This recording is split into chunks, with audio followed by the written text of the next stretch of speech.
Hey, what's going on, everybody? This is your boy Jay Mace, and welcome back to another edition of Beyond the Album Cover, where not only do I interview people inside the entertainment industry and give them their flowers, I interview people outside as well. And this man right here, no stranger to Beyond the Album Cover, making major moves in the Triad area. For those of you that don't know, that's Greensboro, Winston-Salem, High Point.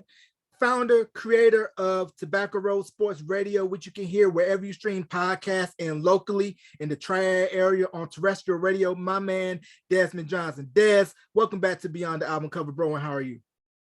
Hey, man, appreciate you having me back on. Everything's lovely. Work is good, staying busy, and just still continuing trying to dodge these COVID raindrops that are out here.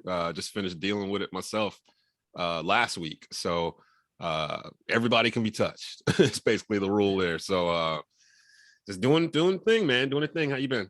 Yeah, I've been good, man. Been busy as ever, but I want to touch on, since you said you just coming off of dealing with COVID, how are you doing and how is everybody around you doing? Because like you stated, it's out here and it's something serious. I'm doing okay. What happened was my daughter, she's in the 5th grade.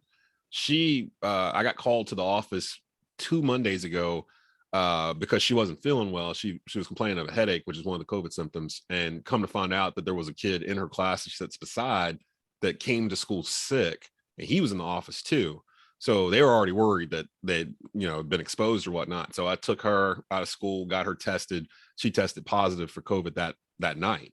So myself, my wife, my oldest and my youngest, we're all close contacts. So we were like, well, we need to go into quarantine for 5 days because there's no way for us to avoid each other in this house. So I was on quarantine that whole week, and then and I was feeling fine. And then that Friday, I woke up in the morning with cold chills, and I was like, like I realized, because once you have it, you realize you have it, and like it was cold chills. I checked my temperature; it was like 100.3, so I had a low grade fever going on. Body aches. Well, Omicron, it's like your thighs and like your lower back are real sore. It's more of an upper respiratory type thing though, so it didn't really get the drainage or anything into your lungs or anything like that. And I'll be honest, man, I just took some Dayquil all day Friday and kind of layered up on blankets and clothes that night, sweated out a lot overnight. That's Saturday, kind of the same way. And then by the time I woke up Sunday morning, I was feeling about 70-80% again. I felt like I sweated it out. There's some lingering stuff like with your sinuses and runny noses and stuff, but that could be from, we've had 2 snowstorms in 6 days, so I'm not even sure if that's coming from there, but I'm okay. My wife is getting over it right now. She had a little bit of a longer bout, and my kid was fine Tuesday. Like literally, like she was fine like 24 hours later. So getting through it. I don't know how I was able to go over a year and a half without catching it, being in crowded school gyms and press boxes and all these sporting events, and ended up catching it from a kid at her school in the end. So it just is what it is. But if I wasn't vaccinated, it probably would have been way worse. Yeah, I'm glad to hear that you and the family are recovering and doing okay, because I know that Stephen A was on First Take this week talking about his battle with COVID and how it's real, and the doctors were telling him if it wasn't for him being vaxxed up, it would have been a whole lot worse. So people, take this serious. Yeah, for sure. I look up to Stephen A, and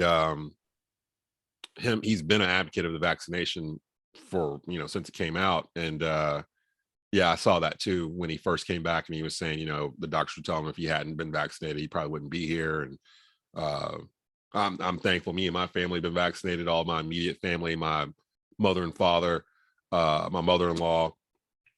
So everybody that's in close proximity to us throughout the week has been vaccinated. So we're not walking around wondering if we're spreading it to someone else or anything of that effect. I don't know if I could go through all that kind of stuff. Nor do I think I could go through having this for 2+ weeks. Like, it was enough just having it for 2 days. And I can't imagine the ones that have been dealing with it long term. Now, one person that don't care about getting that jab is Djokovic. He just got deported from Australia because they're very strict as far as the COVID vaccine is concerned, and you got to be vaxxed up in order to come into the country. Apparently, he lied on his application saying that he was vaxxed, and he had to stay to try to see if he could still stay in the country to play. But in the end, Australia gave him the boot and said, you can't go down under. So he got deported. Yep, got to play by the rules. I mean, that's the thing I think that bothers me the most with like that and like Kyrie Irving and some others, Aaron Rodgers, Antonio Brown, where some people feel like they can circumvent what everybody else is having to go through. Like if we're all having to take this vaccine for the betterment of society, why should a select handful not have to take it? Like that's the thing that bothers me. It's like they feel like if they just wait it out, they won't have to take it and everything's fine. But in effect, what's happening is it's affecting hospitals, it's affecting emergency rooms that are getting overwhelmed with unvaccinated people catching COVID. And it just seems like a simple solution, but I'm kind of out of the game of trying to convince people why they need to do this or why they need to do that. At this point, I look at it like with the vaccine, it's been here for a year. You've had more than enough time to research it and figure out if it's best for you. I get it. There's some people that it's not good for. They may have underlying conditions or whatever it may be, but don't take it just out of fear. Don't take it just because of, you think it's a bad thing. Like go and do your own due diligence, like people say, and make that decision for yourself. Talk to your doctors and get the right info. Don't just depend on info that's on Facebook or from your friends or whatever, or a copy and paste meme. Go get the right info and make a choice for yourself and go from there. And that's what me and my family did. We weren't first in line to go get the vaccines, but we weren't last in line either. We took our time and researched and realized that it was good for me and my family, and that's the decision we made. And I'm thankful we did, because I'm able to sit here without having to deal with a second week of COVID because of it. Yeah, so make the right decision that's good for you, good for your family. And the one thing I respect about Kyrie is that he's standing on his decision, even though to me, he comes across kind of like, you remember Sharif in Menace to Society, where constantly pushing, the black man this, and when they were in the car at the chop shop, like, hey, put this in, man, you better go somewhere with that black power stuff. That stuff gets no play in this ride. He took too many FS courses and listened to Public Enemy, X-Clan, Arrested Development, right? Yeah, wanting everybody to get up on it and rock kente cloth. Yeah, I can see the comparison there. Yeah, hilarious. So another thing that's hilarious, and I'm sure you're going to talk about this in the upcoming episode of the Believe in Carolina Panthers podcast, which is great, by the way, that word is that the Panthers are looking to hire Ben Mcadoo as Panthers OC. They tried to get Pep Hamilton to come in for an interview, but he looked at the situation and did a Bishop Bullwinkle and said, no to the no. I ain't coming here. There's still kind of now as we do this taping, Ben Mcadoo, they're working at the final money and everything else, but it does appear Ben McAdoo is going to be the next offensive coordinator for the Panthers. I wanted Pep Hamilton. He's from Charlotte. He's kind of considered a quarterback whisperer. Basically, was with Andrew Luck his entire career at Stanford and with the Colts. Was with Justin Herbert and the Chargers his rookie year last year in Los Angeles. Is in Houston now as the quarterback's coach. I think Pep decided to stay where he was because he had more of an opportunity to advance where he is, because Houston just fired their head coach. So I don't know if it was so much that Pep didn't want to come home or he didn't want to coach under Matt Rule. I think he just kind of looked at the situation and was like, well, hell, I got a situation right here in Houston where they might give me a shot to be the head coach. And if I can be the head coach, maybe I can convince Deshaun Watson to stay. That kind of, maybe that's where he's thinking in that mindset. We just finished doing the rundown live for this past Saturday, minutes before I came onto this with you. And one of the last segments we had was on the Panthers and the hiring of Ben Mcadoo.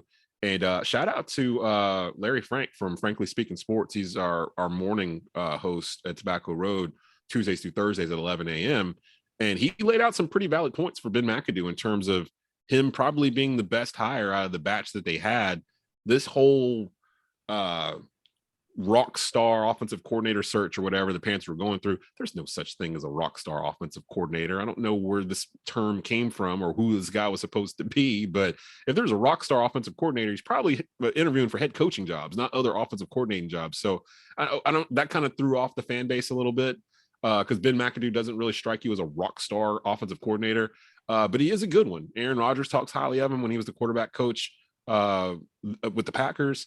Eli Manning had his best years of his career when he was the offensive coordinator of the Giants, and he put the Giants as a top 10 offense somehow. He wasn't a good head coach, but he was a pretty good offensive coordinator. And Matt Rule needed someone that had NFL experience calling NFL plays, and he did not have that on the roster. And even Pep Hamilton's never called plays in an NFL game. So the guys that they had out there, I think Scotty Montgomery, the former ECU coach, and he was offensive coordinator at Duke and Maryland, wasn't very good at any of those, but he got a second interview, and a couple others. I'm kind of turning the page on McAdoo a little bit. I feel like it was a pretty responsible hire, not really a splash hire, but the Panthers need responsible, not splash right now. Right, but do you think that'll be enough to save Rule's job? Because I believe if he goes 0-3, 0-4, Tepper's probably going to want to pull the plug, and Rule's probably going to want to call Mayflower and get that Midnight Express moving special. I don't know, and that's because we haven't heard from David Tepper, which is probably a good thing. The worst thing that could happen was Matt Rule going on to WFNZ last week and trying to explain away the 2021 season. He kind of dug a bigger hole for himself, where if he had just not gone on at all, the Panthers would be an afterthought. We're in the playoffs, so like no one's thinking about the Panthers right now, and we wouldn't even been thinking about the Panthers until draft time, pretty much in March. So we had a couple of months reprieve where we could reset. People can get the bad taste out of their mouth about the season and the way it ended and everything else, Cam Newton and everything, and move forward with future things. But instead, what Rule did on that interview was kind of keep the taste in our mouth. So now we're looking for David Tepper to say something. And the smartest thing for Tepper is to say nothing. Like, don't go out at all. Don't say anything. Just let it kind of peter out, and we'll deal with this after we fix some of the problems that we have. And I think that's what Tepper is doing. That's why we haven't seen him or heard from him in any capacity really since the season ended. And that's probably the smart thing. The Panthers they've got some holes, of course. The offensive line. Sam Darnold's not the answer at quarterback.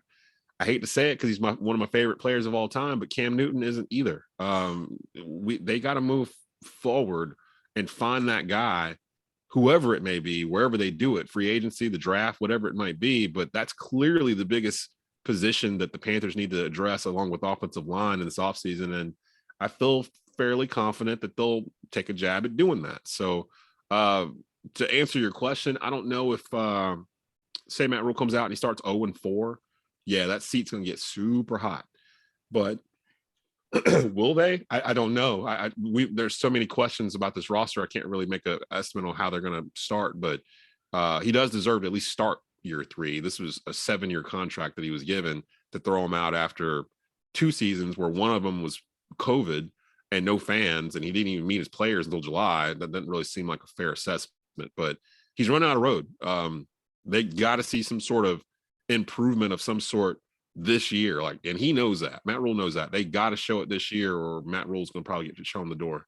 Yeah, that leash is getting super short. And also shout out to 4-Man Rush.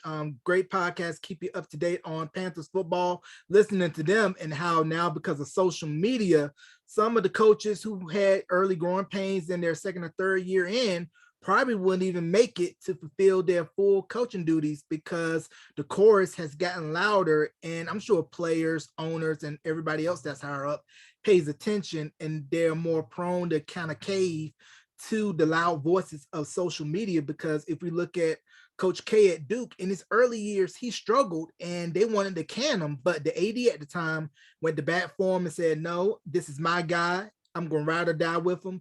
And look at where Duke is now. Yeah, I mean, look at the previous 2 coaches for the Panthers, John Fox and Ron Rivera.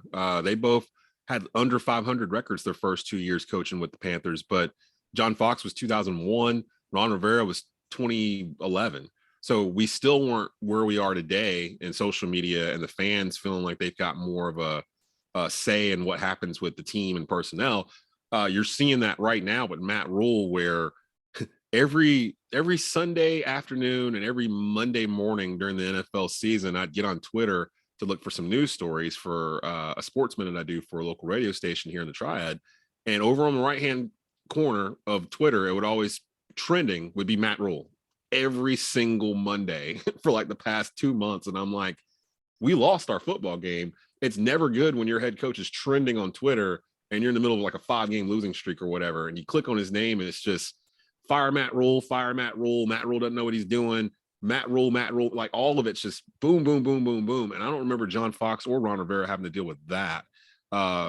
Granted, John Fox and Ron Rivera's teams tended to get better as the year went on, especially Rivera. His teams tended to start to peak after Thanksgiving. Like regardless of what their record was, they would rattle off 4 or 5 wins right after Thanksgiving weekend and would be that hot team going into the next year.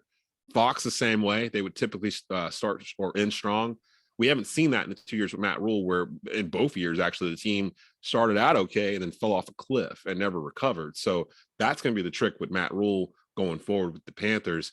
Can he get these players to commit the whole season and not seem detached by the time we get to December? He's got clearly an eye for talent, because I mean, looking at the defense, that was all built in the draft.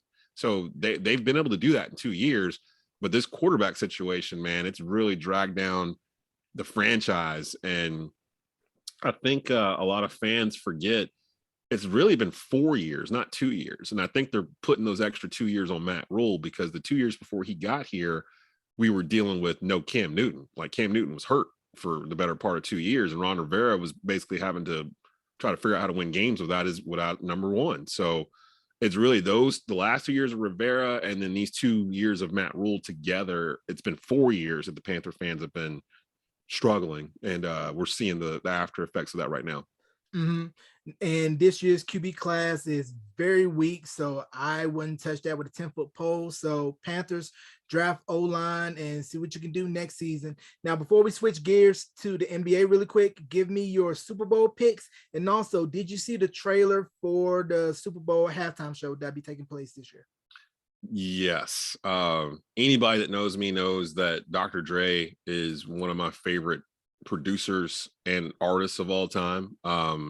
I've always, whenever you hear that question, table for 4, who would you have 3 people sit with you at a dinner table to have conversation with for one night? Dr. Dre is always the first person that I would pick. I respect his ear. Coming from the audio world, I feel like his ear is unparalleled. He's able to hear things that most people don't hear. He's able to put things together most people just don't have the ability to do. I've been a fan for over 25 plus years. Pretty much whoever the biggest hip hop star was, just pick a year from 89 to present day, pick the biggest hip hop star out there. And more than likely, they either came from Dr. Dre's camp, or they're produced by Dr. Dre, or something to that effect. Like the biggest stars, from NWA to Snoop to Eminem to 50 Cent to Game to now Kendrick Lamar. I mean, like it just on and on and on. Dude has like a 40-year track record, and the halftime show is shaping up to be one of the best ones ever.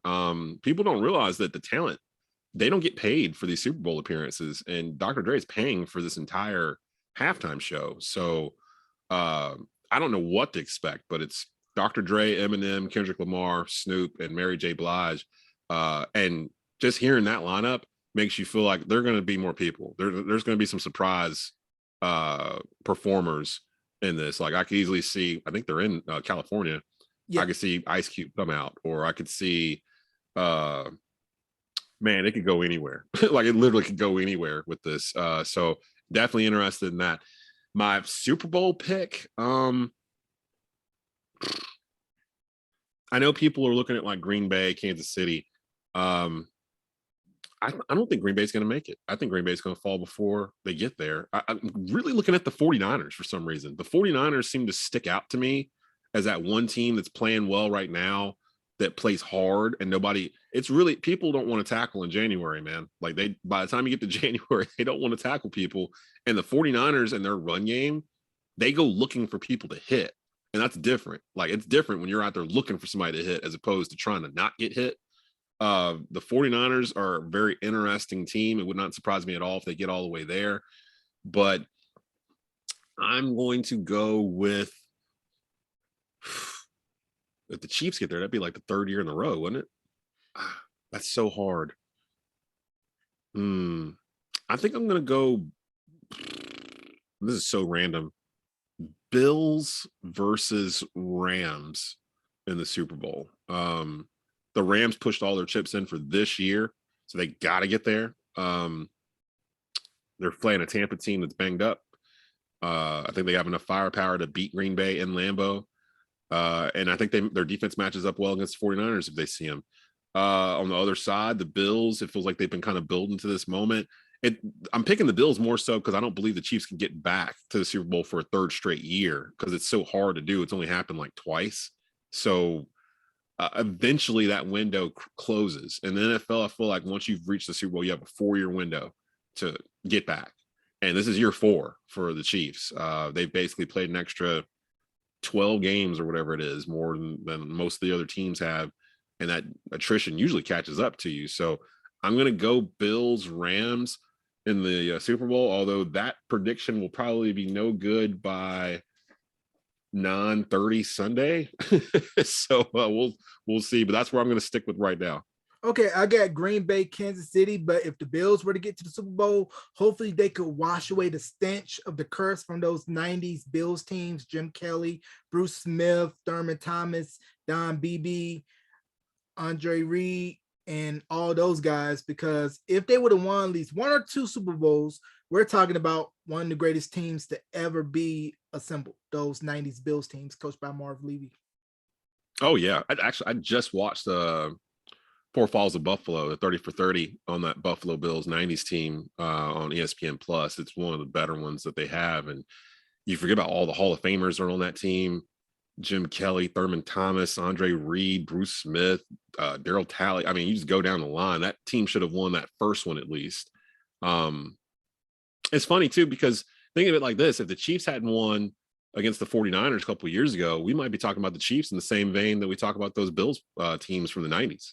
They would have, made the Super Bowl and lost 2 or 3 times. And you never want to be that team. But the Chiefs just shows you the way history is in sports, man. The Chiefs that close to being that, or the Bills are that close to being one of the most dominant teams of all time. But without a ring, you can't really consider them that. So just the way the ball bounces sometimes. Nope. And for that halftime show, whoever's working the delay button better be paid overtime, because it's going to be a lot of sea walking, a lot of 4-letter expletives, and we may get a cameo with Eli rocking his death row chain, doing hit 'em up to Tom Brady, Aaron Rodgers, Mahomes, pretty much all the new school era quarterbacks. I didn't know Snoop had the ability to give out death row chains. I don't know if that was his to give out, but either way, it should be interesting to see. It's gonna be one of those halftime shows where I'm not gonna walk off and go do something else. I'm gonna stick around for it. Some of my favorite artists involved with that. So the Super Bowl should be pretty fun. Yeah, very good. And I also want to mention 336 native Torrey Holt is also a finalist for the Hall of Fame this year. Gibsonville native. My mom's family's from Sedalia, so like right around the corner. I want to say he went to Eastern Guilford, if I'm not mistaken. Yeah, I think he went to East Guilford. Yeah, so shout out to Torrey. Part of the greatest show on turf, one of my favorite NFL teams of all time, the 99 St. Louis Rams. They were out there just doing crazy stuff on offense for about a 3-year stretch, 99 to 2001. So happy for Torrey. Hopefully he gets in on the first ballot. Yeah, he probably will get in, although I'm still salty at the Rams for beating the Titans that Super Bowl, because I was rooting for Eddie George and Steve McNair, rest in peace. And they were 1 yard short, but one of the greatest teams ever to play. And Kurt Warner, great story. And if you go see the movie American Underdog, definitely check that out. You see his rise from Arena Football League, stock and grocery store shelves, to being Super Bowl champ, league MVP, and Hall of Famer. So definitely a great flick if you want to check that out. Now switch to the NBA really quick. So do you think the Phoenix Suns have enough to get back to the finals to show that last season wasn't a one-hit wonder? Oh yeah. Matter of fact, I think the Suns are the team to beat right now. Perfect blend of youth and experience. Devin Booker is a star. CP3, the point guard, he's probably top 5 point guard of all time, maybe you could say. DeAndre Ayton, a true back to the basket center, which I still adore. And they've got guys that know their roles, Mikal Bridges and others. They know exactly what they're supposed to do in this offense, and they have fun. They score a lot. They play defense.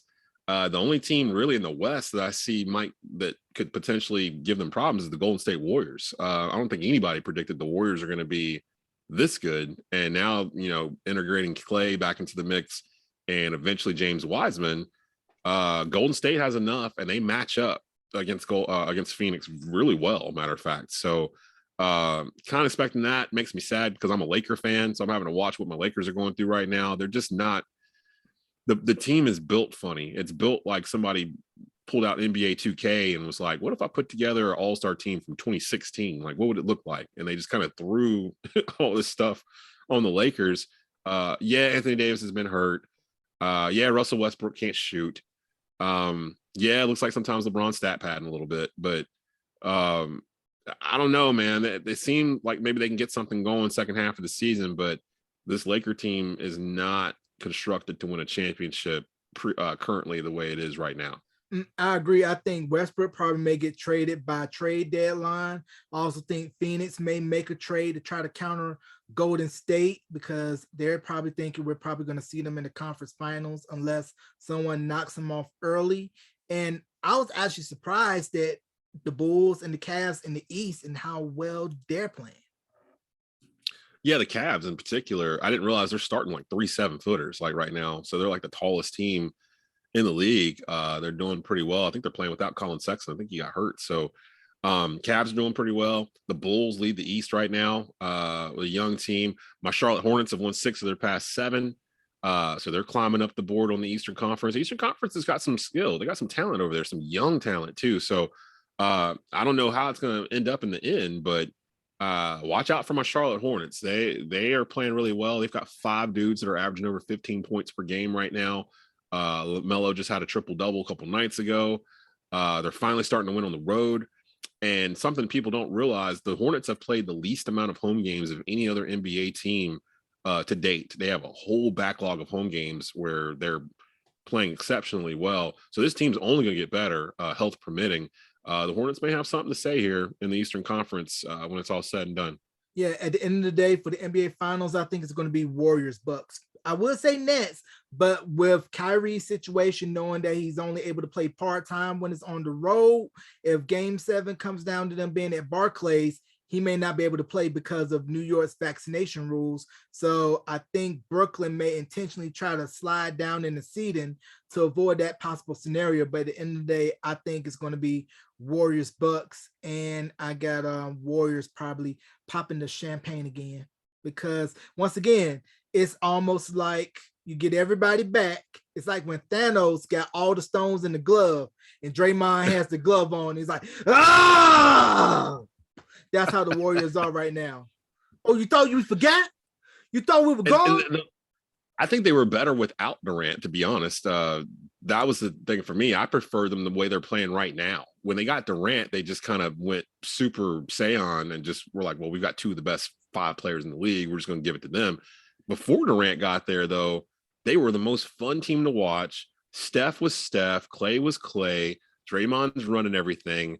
And the Warriors, man, they spent that year last year and before just kind of retooling the offense to fit the Splash Brothers. Like the guys they have over, like Gary Payton Jr. and those type of guys, they've perfectly rebuilt what they had in 2015 and 2016 to the point where this can last a while.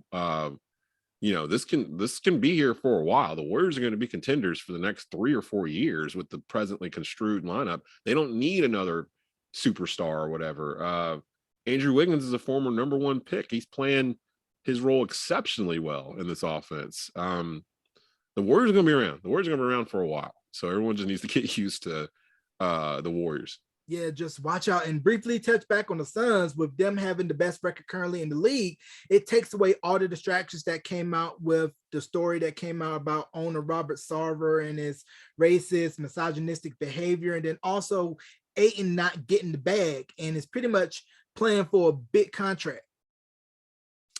Yeah, I was surprised they didn't go ahead and get Ayton locked up in the offseason.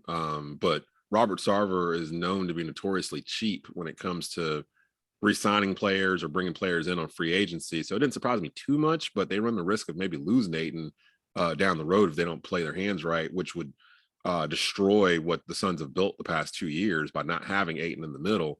But yeah, I mean, the Suns are equipped to do this right now too. I don't know how much longer Chris Paul has to play. I believe he's 35, if last I checked. So he's probably got a couple more years in him, but I could see why he stayed. He could have went anywhere. He could have went to the Lakers in the offseason and decided to stay in Phoenix. And the Suns, I believe, are at top of the West right now. Yeah, they are top of the West. Golden State is currently 3.5 games back of Phoenix.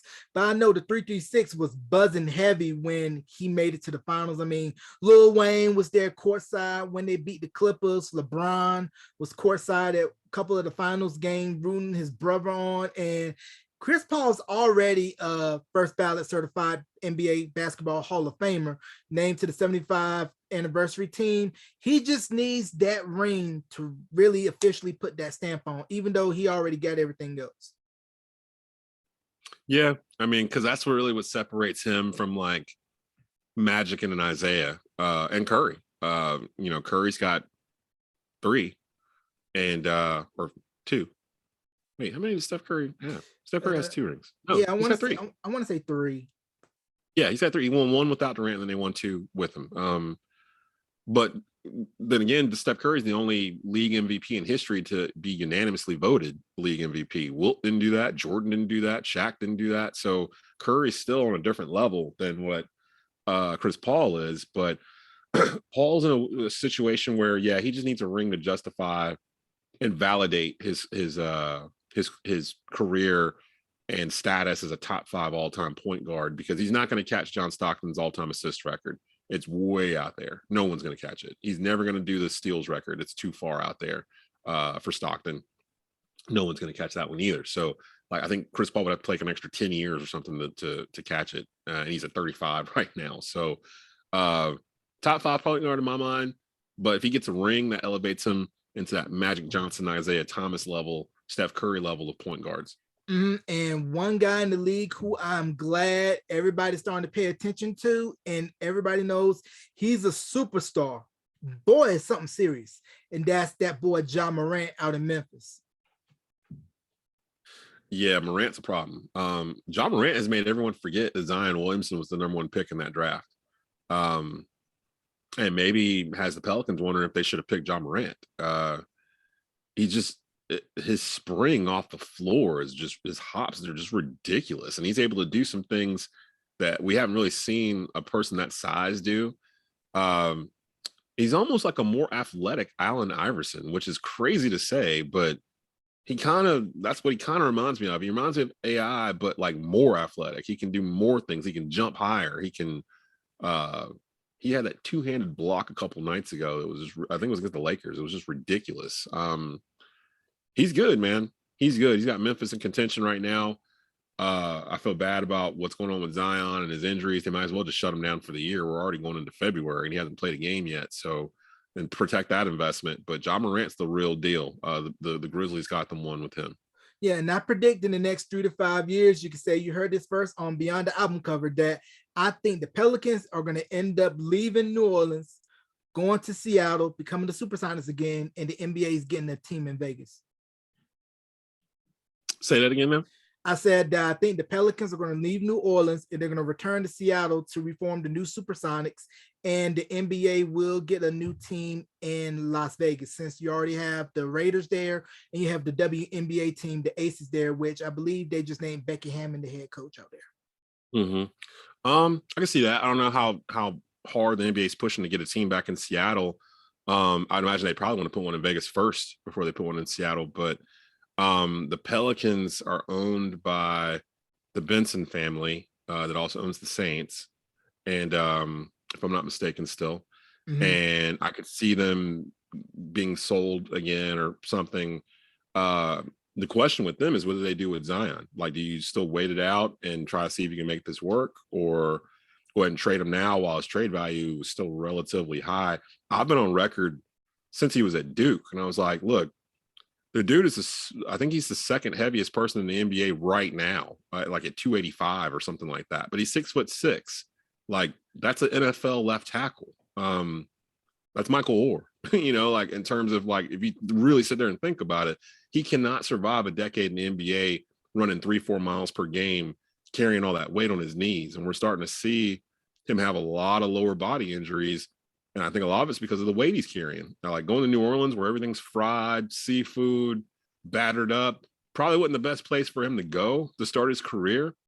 But I feel like in like a year or so, Zion's going to be a New York Knick anyway. So I feel like the Knicks are making a push to reunite those three from that Duke team from 2019. They just landed Reddish last week. Already had RJ Barrett. They get Zion too. Now you're kind of doing a little something. So I think that's the game plan for the Knicks anyway. We'll see if they try to pursue Zion. Yeah, because if you look at New Orleans and Louisiana, that area football crazy. LSU, the Saints. So it kind of seemed like basketball was just there, and that was probably one of the main reasons why the Jazz left New Orleans to go to Utah, because they figured we're never going to overtake football in this state. Yeah, I don't think so. I don't think that's going to happen anytime soon.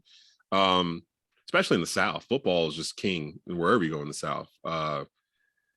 He's just with Zion. I don't know, man. I really don't know. I don't think that he can't do what he wants to do with the weight he's at. And that's basically what it comes down to. And unless he gets to a place that really makes him lose some weight and get in basically the shape he was in at Duke. At Duke, he's probably in the best physical position.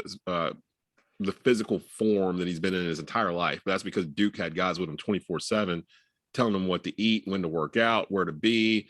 Once he got to the pros, he didn't have that anymore, and it shows. So I don't know what's going to happen with Zion. I wish him the best, but I can't sit here and say that we didn't see what's happening now back in 2019 when he was at Duke. So yeah, Zion's been enjoying the Cafe Du Monde beignets and those crawfish balls a little bit too much down in the 504. They just need to have a picture of him up at every restaurant and say, if you see this man, do not give him nothing. Have him go eat a salad. Free. He probably gets everything for free, where no matter where he goes. That's probably the problem. He's probably getting baguettes and shrimp and all kinds of stuff just walking down Beale Street or whatever. So I don't know. We'll see. We'll see what happens with Zion. He's got a long road to go. Yeah, Nutrisystem, Slim Fast, Bally's, getting the Gold's Gym, do something, because you definitely need it, because he has football weight. Now to shift gears to music, shout out to Chris Lee and Dennis Cox and the Culture State podcast. They just recently had Ski Beats on, legendary hip-hop producer from North Carolina, Triad specifically, responsible for getting Jay-Z in the game with production on Reasonable Doubt. He was also featured on Can I Get Open by Original Flavor. He also did production for Camp Low, Uptown Saturday Night, and then the Hot Right Now record. But he got to start with the Triad-based rap group, the Busy Boys. So since you are a native of the Triad, can you talk about how important the Busy Boys and Ski Beats were to the Triad history in hip-hop before Ski Beats really got a national foothold with Jay-Z? Well, any mention of the Busy Boys here in North Carolina, the Triad, you got to start off with my man Dana Lucci. Rest in peace. He passed. It's been 2 years now, if I'm not mistaken. He did a lot for the hip hop scene, independent scene here in the Triad. He being Dana. Ski went off, did his thing, came back, started a little label here, a little imprint. But yeah, Busy Boys is probably one of the first true rap groups that kind of broke through with albums and whatnot here. I guess late 80s, early 90s, they're around. And I got exposed to a lot of that through Dana. Dana, we became really good friends when I was in college at UNCG. I was doing radio at WURL, and you've done that also, being a former Spartan. And I used to do a hip hop show on Friday nights, and Dana would either come through or he would be there the show before mine, and we would chop it up, talk about radio edits and how to make them and what was hot right now. This is like 2001, 2002, when hip hop was just kind of at its peak in terms of all four corners of the map were involved in hip hop and what was going on. There was a little bit something for everybody, and miss Dana tremendously. He was a huge loss for the community. the hip hop community here in the Triad in particular, people still feel that. People still feel that pain from him being gone. So shout out to Dana and the legacy that he left behind. Shout out to Ski and what they built and what's kind of grown from that here in the Triad, which is I'd say a fairly burgeoning hip hop scene. I'm not in it as deeply as I was, say, 10 years ago.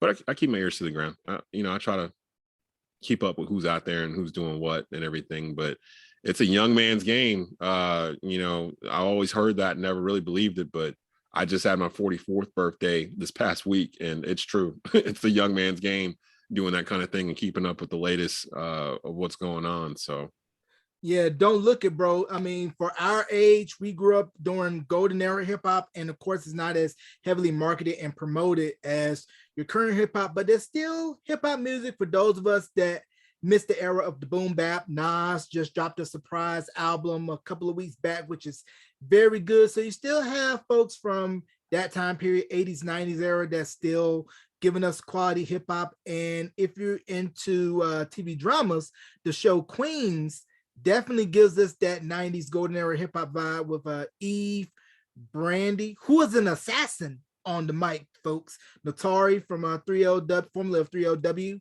And I can't recall the other woman's name that's playing the fourth chick, but the music producer, executive producer is Swiss Beats.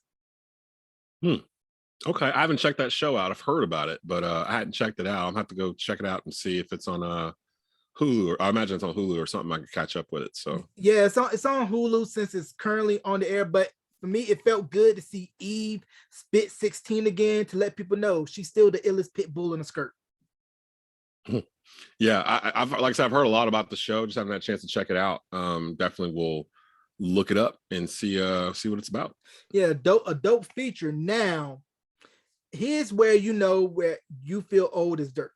I'm seeing young kids now wearing hoodies and shirts with Tupac's pictures on it and have Poetic Justice on it. I'm like, you weren't even born when Poetic Justice was out.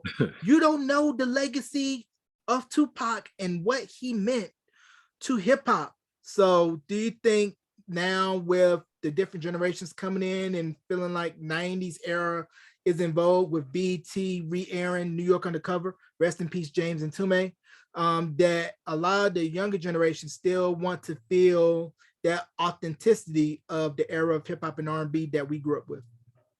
I think it's coming back around full circle. The 90s in particular, a lot of stuff is coming back around that you saw in the 90s. A lot of fashion, a lot of hairstyles. I'm starting to hear more sampling now again back in hip hop of songs that we grew up on in the 90s. People are finally coming back around and sampling those joints.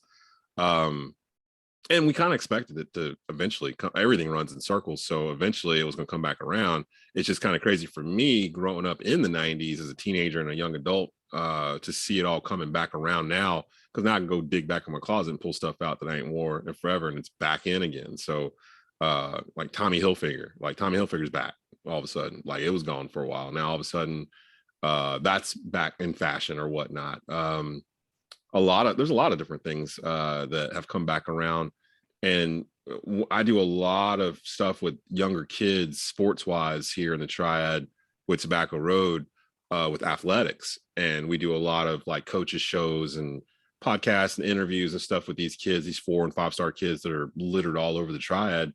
And a lot of times we'll ask them, what are you listening to right now, music wise or whatever? And surprisingly, the majority of them say they're listening to classic hip hop. Like, I'll ask somebody like, well, right now I'm more into classic hip hop. I like Tupac, I like Biggie, I like Nas, I like Big Pun, like stuff like that. And it kind of takes you back. You're like, oh, wow, you're just 16 and you know about these guys. They're like, yeah, like I prefer that to what's out right now. So it's almost like finally there's some pushback to the monotonous tone that hip hop has started to take, where kind of everybody sounds the same. The beats are all kind of the same. Nobody's really saying a whole lot of anything.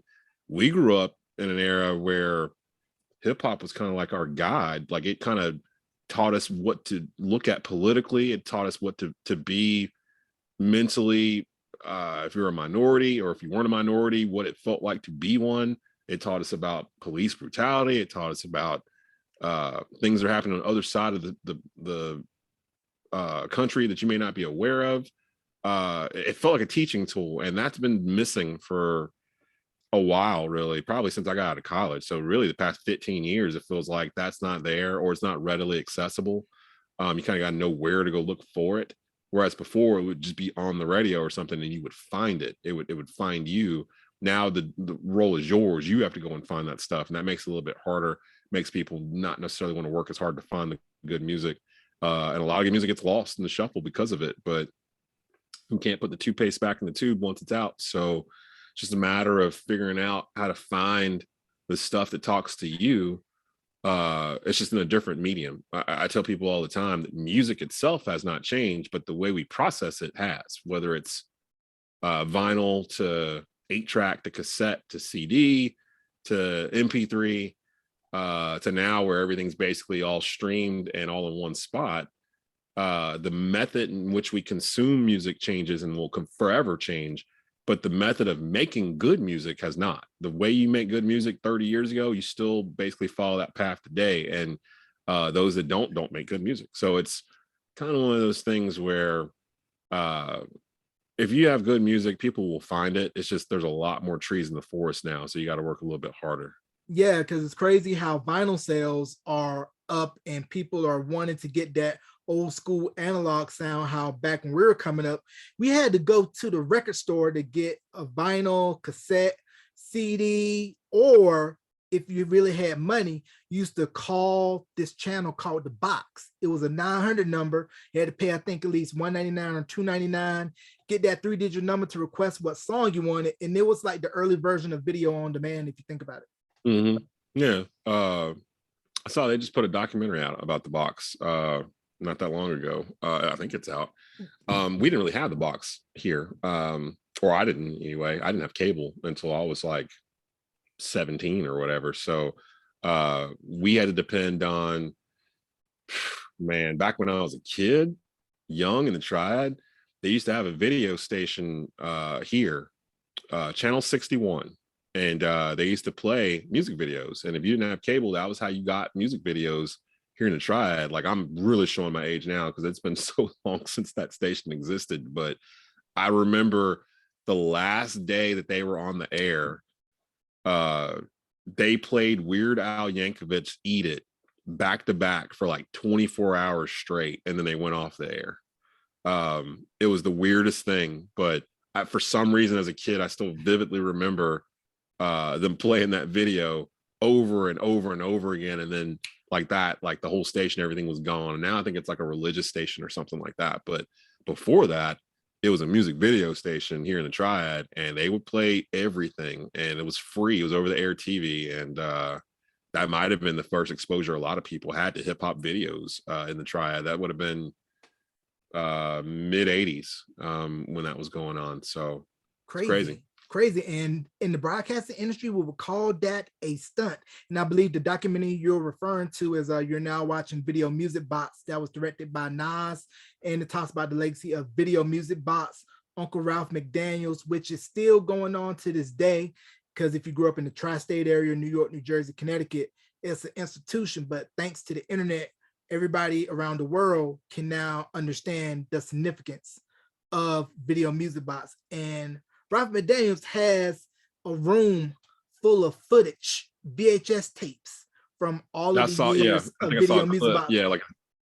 Yeah, his basement is just like VHS tapes, like rows and rows and rows and rows of all these different shows. I think he's the only one that has them. So pretty crazy. Yeah, because when I saw the Wu-Tang doc and he went into the room with the archival footage, I'm sitting there, I'm like, you better get this converted. You do not know how long VHS tapes last.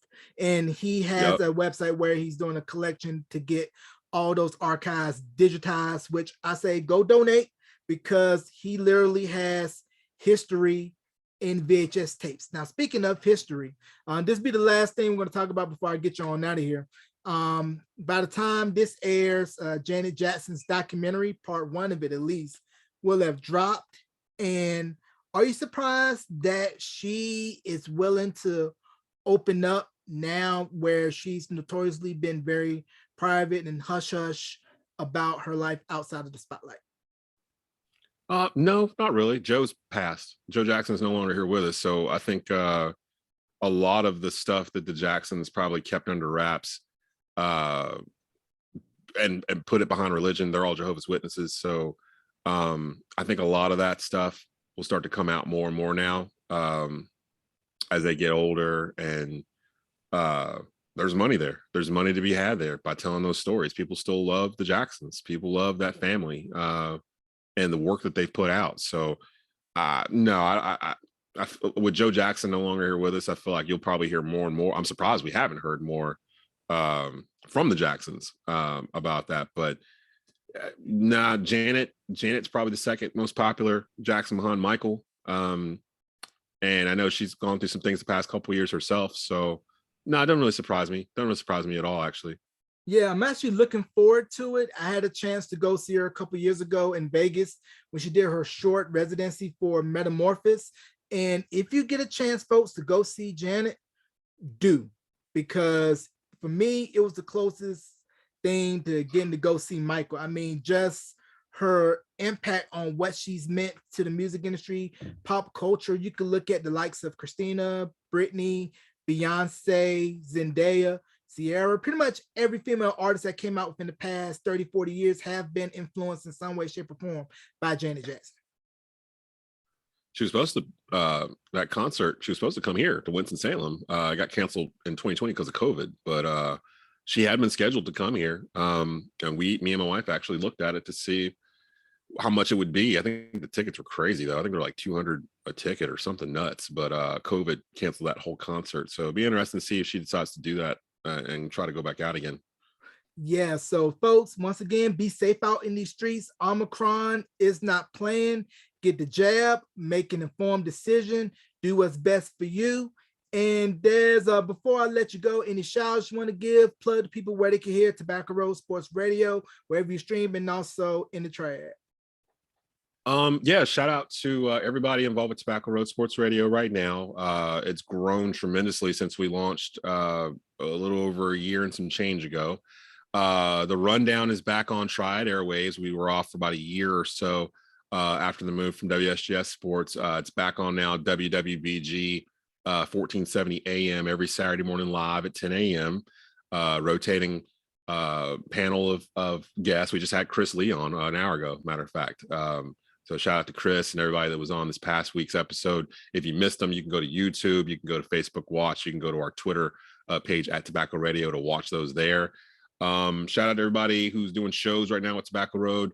Shout out to the schools in the community that have allowed us to come in to spotlight their kids, whether it's football, basketball, softball, baseball, whatever it may be, opening the door to allow us to focus on reporting on the talent that's right underneath our nose when so many media outlets in the Triad have shrunk in size and are unable to do so. We're able to get in places where other people can't. So very appreciative of that. Shout out to Southern Broadcasting, our deal where a lot of our programming is also simulcast on their terrestrial radio stations here in the Triad, stuff like high school football game of the week, rundown, franchise players. That stuff is running right now with them. So shout out to them for the partnership we have with them. And shout out to people like you, Gerald, that are still putting out content. Content is king. Content's what kept me sane in 2020 when everything shut down. I was just constantly putting out content to stay busy. And because of it, it grew into what eventually became Tobacco Road. So shout out to all the podcasters out there, all the young graduates looking to break their way into a industry that keeps changing on them. Just a shout out to the fans of Tobacco Road who have stuck with us through the last year and watched us grow. Y'all have been a major part of that growth. So just shout out to everybody that's been a participant in this, and you share a lot of our content as well. So I want to thank you for doing that, Jarrell, and definitely keep your podcast going. Yeah, for sure. Like Ace Boogie, everybody eats. I like the content that Tobacco Road puts out. It keeps me updated with what's going on in the Triad. I consider 336 my second home. Spent my formative years in Greensboro at UNCG, so 336 is home. So next time when I come out that way, we got to do a barbecue tour, bro. I got to take you to some spots down east, 252 side of the state, and then we got to drive down to Lexington to get that Lexington style barbecue. Let's do it. Just let me know. You ain't gotta tempt me twice for a barbecue trek. I'm there. So just let me know. For sure. We'll go from 252 to 919 to 336 704 and just eat, drink, be merry. And you can catch this podcast wherever you stream your podcast and on YouTube at youtube.com/Beyond the Album Cover. So, ladies and gentlemen, 3-time guest, first time ever. Yes, 3-time guest on Beyond the Album Cover, my boy, my good friend, Desmond Johnson of Tobacco Road Sports Radio. Des, thank you once again for coming on the podcast, bro. Hey, man, anytime. Just let me know whenever you need me, brother. I'm there. And keep doing what you're doing. All right, bet.